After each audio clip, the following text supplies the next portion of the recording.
What's good, people? Today I want to show you 3 simple yet effective methods that you can use to create great transitions in your music and help take your songs to that next level. So to kick things off, we'll start with a personal favorite of mine, which is using noise sweeps or risers. So these sounds typically tend to have a gradual increase or decrease in volume over a sustained period of time. And that makes them really dynamic tools which can be used to build up or release tension in the track before transitioning into the next phase. Now, there are plenty of different types of risers and noise sweeps that are out there, but today I'm just going to keep it really simple and focus on just 2 categories of them. So on the screen right now, we have a song that I'm currently working on, and I thought that this would be a really great example to show you how risers can make transitions a lot more smoother and slicker and effective in the context of a song. And so essentially what I'm going to be wanting to do is transition from this part of the song into this part of the song. And it's going to be seen as a progression. Imagine that this is the verse and this is the chorus. Obviously it's sleepy lo-fi, it's an instrumental, and so there is no chorus per se, but this part of the song is where I want there to be the most energy. And at bar 25 is where that transition is going to take place. So I'm going to use risers to show you how I can make this transition sound a little bit more cool or interesting. But before that, I'm just going to play this transition to you so you can hear what it sounds like without risers first of all.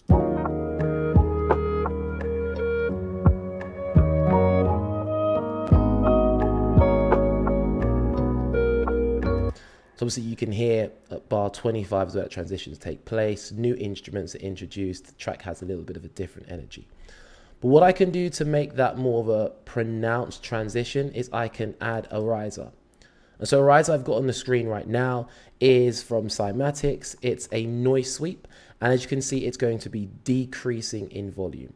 So for a riser like this, I typically want to place it on the first beat of the first bar of the new phase of the song. Now this can change depending on the type of riser that I have. So for example, you can see this riser's peak actually starts right at the beginning of the sound and it just gradually decreases.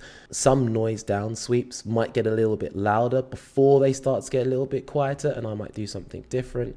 So I'm just going to turn the sound on, and now I'm going to play the exact same portion of the song, and you'll just hear a really subtle difference to how that transition takes place.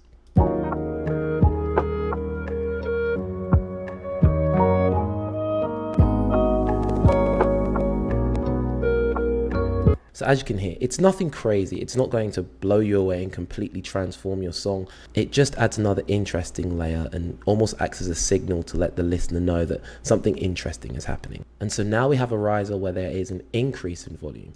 And if you take a look, this is actually a crash that I have reversed. So when you reverse a crash cymbal, they can actually make really, really good noise sweeps where you have an increase in volume.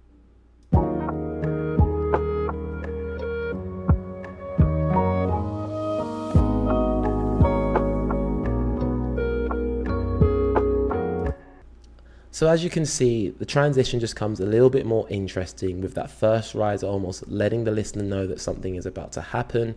And now the second riser is almost playing a different role in where it can just gradually release that tension that was built up with the riser beforehand. Now, if I wanted to take things even further, I could use a second method, and that's actually using something called arpeggio. Now, arpeggios, or arps for short, weren't necessarily designed in a way to be just used as transition methods to get from one phase of a song to the next, but they are very effective in doing so. And just by adding a little bit of delay and reverb, they can really transform the energy in a song. And I'll show you just what that looks like. So we're going to stick with the same track, but this time work on a different type of transition, one that's going to be a little more subtle. And I think this is where arps can probably play the role best. Instead of us transitioning from a low energy part of the song to a high energy part of the song, I'm this time making a really subtle transition in which we're going from chorus into pre-chorus. So we're not trying to peak here, we're just trying to once again let the listener know that there's a shift in energy. Now, in the context of this song, an additional piano melody is going to be introduced. And so an arp can be a really good way to draw interest to a user to let them know that something has changed. Now, you can create arps on your own. This one that I've got is from a Cymatics pack.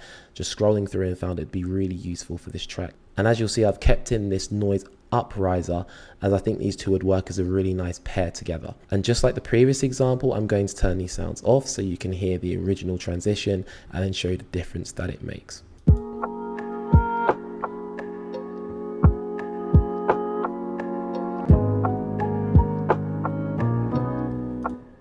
So again, there's nothing wrong with that, but you could just make it that little bit more interesting. So we're going to play that sound back, but this time with these two rises included. And of course, the volume's going to be exaggerated a little bit just so that you can hear the effects clearly.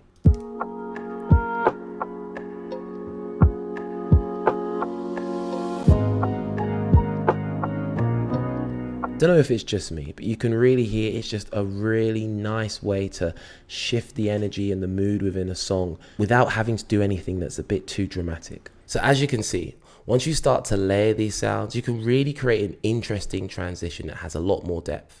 Now, the two methods that we've covered so far are probably more suited for when you're looking to create a smooth or gradual transition, particularly if you're making music in that sleepy lo-fi genre. But this next method I'm going to show you is going to be a lot better when you're looking to create a sudden or instant change of energy or tempo within the track. And it really is as simple as removing some or all of the elements of a track.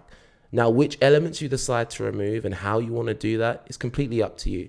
But to give you some ideas, I'll show you one of my favorite ways to use this method myself. And so for this transition, we're going from that really busy chorus where there's the most energy into actually a very quiet part of the track. And you can see, a lot of the instruments have been removed and there's not too much going on. And so the techniques I'm going to use for this transition are going to help prepare the listener for that little bit of quiet that's going to come. Now, as I scroll up, just pay attention to this 30-second bar here. You'll notice there's going to be some empty spaces in which elements will have been removed for the whole bar or part of the bar, as it will just allow to create that anticipation that something is going to change. And I've actually coupled this technique with the inclusion of a noise up riser once again, and also this ARP. But just like the previous examples, I'm going to show you how that transition would sound without those changes that I just made before bringing them back in again.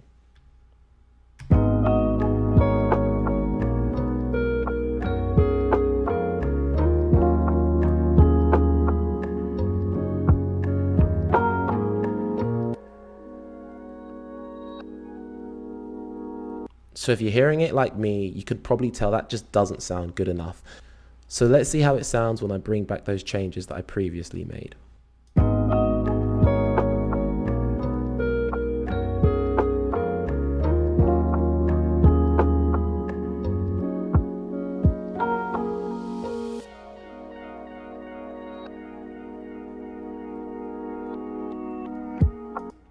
In my opinion, it's night and day between the two, and I think it just goes to show when you combine all three of these methods together, you can create some really powerful transitions in your music, and it will just help you take greater control over the listener experience and create a little bit more of a journey or a story for them.